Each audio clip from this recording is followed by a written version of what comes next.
and welcome back to my channel. Today I am back with another video and we will be doing June 2020 budget results.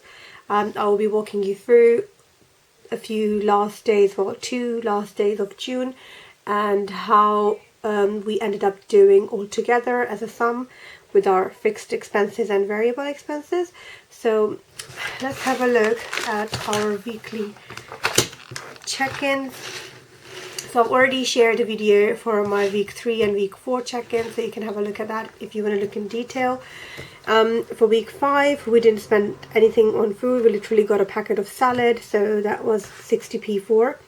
And then unbudgeted, it was £24. So that was, this unbudgeted was mainly, we bought some beddings and cushions and stuff like that for when we move out for the new place. So it's unbudgeted, but it won't affect our budget because we have a cash envelope sinking fund for our new house, so this money was deducted from there. So no travel money because we made a trip by car and my dad drives, so we didn't have to pay for that, and we didn't have any other category expenses either in week 5, which was just 29th and the 30th of June, so that's great. And then now let's move on to June 2020 results. To save time, I've already set it up and written down the budget that we had planned initially in the beginning of the month, and I will just write down how much we paid and some of the variable expenses we paid. We had to pay, or we spent quite a lot and we were out of budget. So let's see. So firstly, going through the fixed expenses, this loan category we budgeted this much amount, and that did go through as a minimum payment. So I would just tick it because it was exactly the same amount. So I'm just going to tick them to say that it was paid.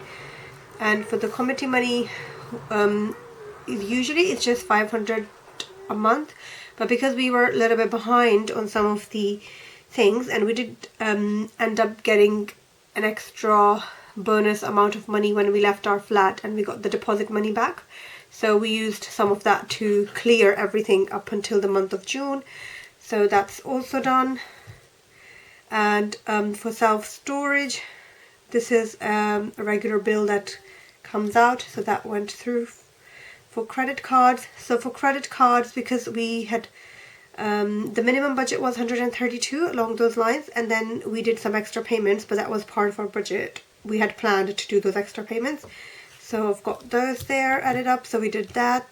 And the phone bills for both of us, for myself and for my husband, so that's paid as well. Moving on to variable expenses, we budgeted £200 for food, but we actually spent, I was actually thinking that we might go over budget on this one, but we didn't. So that was £196 and 39 pence. For travel, I only budgeted £80 because I knew that I was doing some work from home and using buses more than trains, so I would be spending less, so which I did, so that's great. And for subscriptions, we have budgeted this much, but which is more than usual because I would usually budget £100, but there I had budgeted this amount, and still I ended up paying more, which was 121.72, so which is nearly £9 more than budgeted.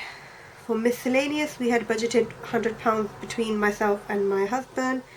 I don't think we spent anything on miscellaneous, did we? No, doesn't look like it. Doesn't look like we spent anything, so I'll just put £0 actually. In my allowance, well, I'm not going to count anything here because I will tell you in a bit what happened. For givings, we had budgeted this much and we paid the same amount that we budgeted. We didn't pay anything extra. Household, I did £46 and 12 pence, and we ended up spending only £3 and 89 pence, which was for my prescription. Sinking funds or savings, this is actually a good amount. £499 and 77 pence, which is nearly £500, which is great. I think I am not complaining about this amount here, because I know that it went to a good place. So unbudgeted, we didn't budget anything. Ended up spending how much? We ended up spending £340.73. So even though I did spend money on my things, but I didn't count it here because some of those things were well, they're personal to me, but they're like a mixed category, so I didn't know where to put them, so I've just put them here, which means that in a way I have completely used my allowance plus more.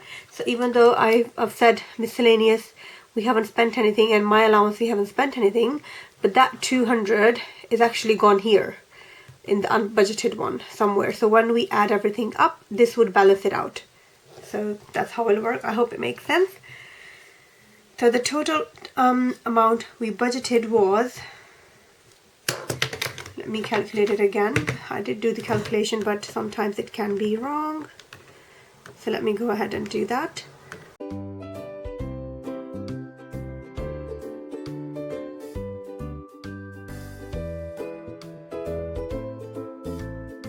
Okay, so the total budgeted was £1,312.63, and how much we actually ended up spending was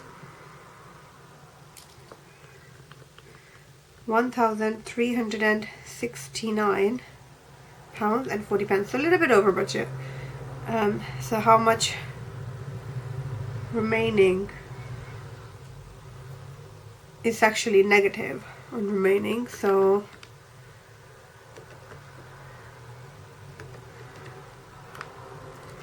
it's minus £56.77. So we did go over budget there, but we were okay because we have a little buffer in our account from previous months, so we were saved there.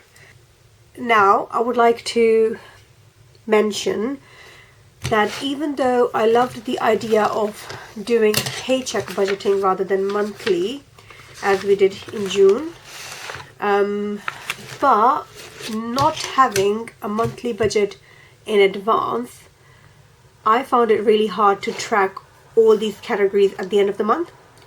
So I think what I will do is I will put everything as a monthly budget in July, still base it on paycheck budget and see how much we're going to spend, or like where is the money coming from. Basically the purpose of doing paycheck budgeting is to see where the money is coming and what job it's going to do. But having an overview of the full monthly expense, I think it would help.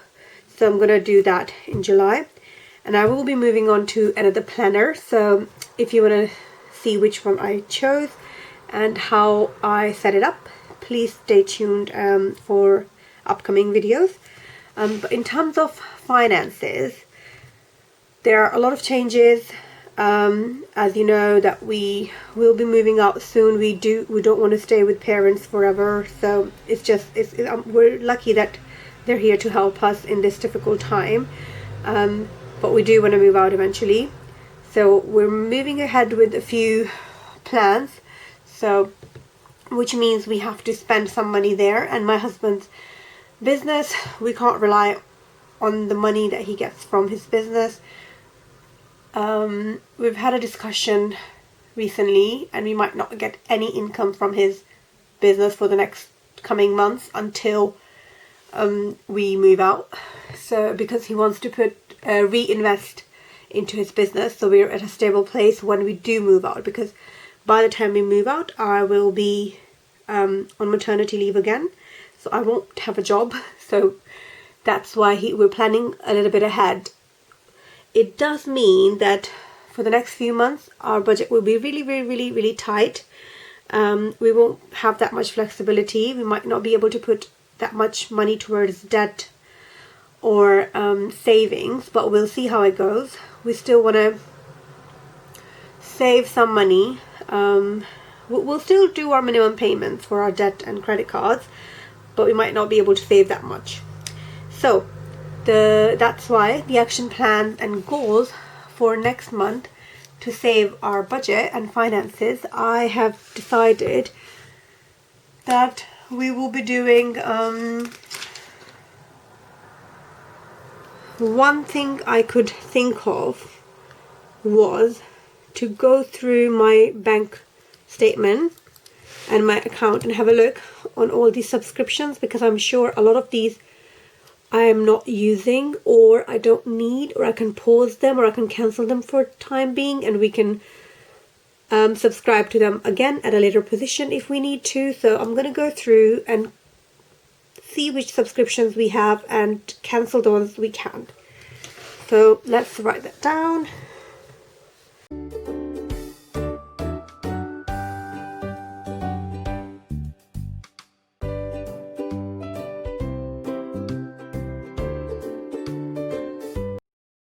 Another one I could think of was to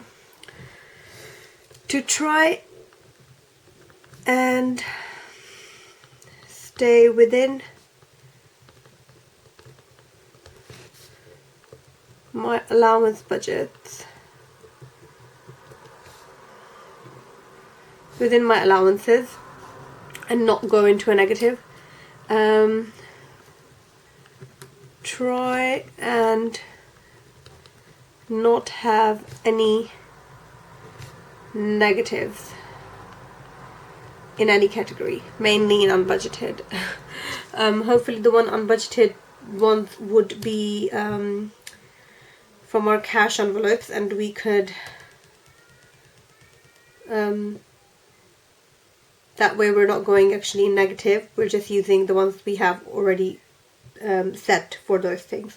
So hopefully that's that, and we can do a better budget in July. So that's it for June results, guys. This is how we did. I did get confused a little bit when closing the budget, so I think we're gonna do a mixture of paycheck and monthly budget in July, but stay tuned for that, because I will be setting up our new budget planner and setting up our paycheck budget. We've already got paid, and we've decided where all the money is going, but it's going to be a little bit tough because we're only relying on one income for the month of July. So if you want to see how we do and what we've planned, and if you have any suggestions, leave them down below and stay tuned for the next video. Thank you, bye.